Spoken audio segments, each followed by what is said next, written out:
Pada libur panjang Hari Raya Pagerwesi, Siwaratri, serta Imlek di Pulau Bali, kantor Dinas Kependudukan dan Catatan Sipil Buleleng tetap buka dan melayani warga yang ingin mengurus surat kependudukan. Beginilah suasana kantor Dinas Kependudukan dan Catatan Sipil Buleleng dipenuhi warga yang akan mengurus surat kependudukan maupun KTP elektronik. Di hari libur, Disduk Capil Buleleng tetap buka selama 1 hari penuh untuk melayani masyarakat Buleleng yang mengurus akte maupun identitas kependudukan lainnya. Pelayanan tambahan di hari libur panjang ini tetap berjalan normal seperti hari kerja biasanya.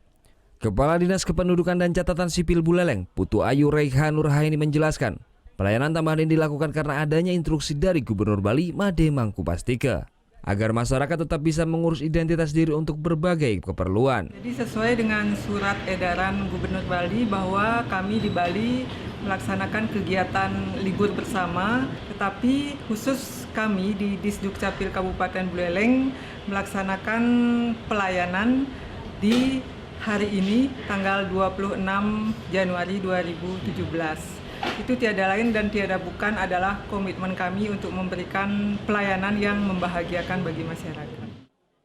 Warga pun mengapresiasi layanan tambahan yang dilakukan di Sdukcapil Buleleng. Terbukti dengan banyaknya warga yang datang untuk mengurus berbagai surat seperti EKTP dan akte nikah. Layanan tambahan ini mendapat respon positif dari masyarakat dan masyarakat berharap kantor pelayanan lainnya bisa buka seperti di Sdukcapil.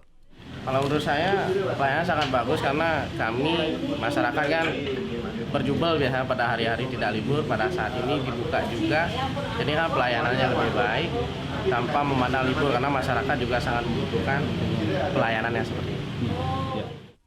Dinas Kependudukan dan Catatan Sipil Buleleng mengerahkan seluruh pegawainya untuk tetap masuk dan membantu melayani warga yang mengurus surat. Putu Wijana melaporkan untuk NET.